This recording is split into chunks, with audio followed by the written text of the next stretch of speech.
সম্প্রতি রাজধানী ঢাকার কারওয়ান বাজারে একটি তরমুজ বিক্রেতা ভাইরাল হয়েছেন তার অনন্য বক্তব্য এবং স্লোগানগুলোর মাধ্যমে। ওই কিরে মধু রসমালাই ইত্যাদি স্লোগানগুলো সামাজিক মাধ্যমে ছড়িয়ে পড়ার পরই তরমুজ বিক্রেতা আলোচনার কেন্দ্রবিন্দু হয়ে ওঠেন। তার এই ভাইরাল ভিডিওগুলো সোশ্যাল মিডিয়াতে ব্যাপক শেয়ার হয় এবং দর্শকদের আকর্ষণ করে।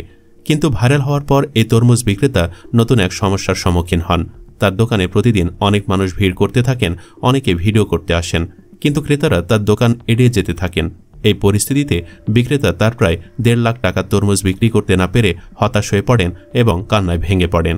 তিনি জানিয়েছেন যে তার তরমুজগুলি অবিক্রিত রয়ে গেছে এবং যদি পরিস্থিতি এমনই থাকে তাহলে তার ব্যবসা বিপদে পড়বে।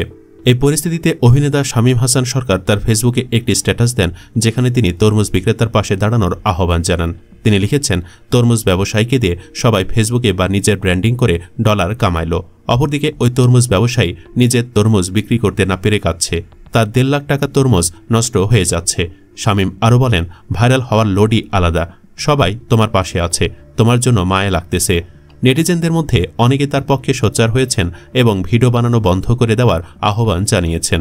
তারা বলেছেন, এই ভাইরাল হওয়া তরমুজ বিক্রেতাকে সুন্দরভাবে ব্যবসা করতে দেওয়ার জন্য পরিবেশ সৃষ্টি করা উচিত। তাদের মতে সামাজিক মাধ্যমে অনেকে তরমুজ বিক্রেতার ভিডিও পোস্ট করছেন, কিন্তু তার ব্যবসায়িক ক্ষতি হচ্ছে।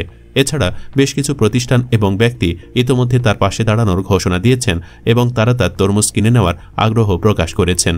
এই ঘটনা থেকে বের হয়ে আসা সবচেয়ে বড় প্রশ্ন হল, সামাজিক মাধ্যমে ভাইরাল হওয়া কখনো কখনো বাস্তব জীবনে কিছুটা নেতিবাচক প্রভাব ফেলতে পারে এবং এটি একজন ব্যক্তির ব্যবসায় ক্ষতি করে তুলতে পারে। প্রিয় ভিউয়ার্স, আমরা বাঙালি কি কখনো ভালো হব না? নিজের লাভের জন্য অন্যের ক্ষতি করা আমরা কবে ছাড়ব? এর জাতিকে নিয়ে কমেন্ট বক্সে 2টা লাইন বলে যান এবং ভিডিওটি ভালো লাগলে একটি লাইক, সেই সাথে আমাদের চ্যানেলে নতুন হয়ে থাকলে অবশ্যই সাবস্ক্রাইব করে সাথে থাকুন। ধন্যবাদ এতক্ষণ সাথে থাকার জন্য।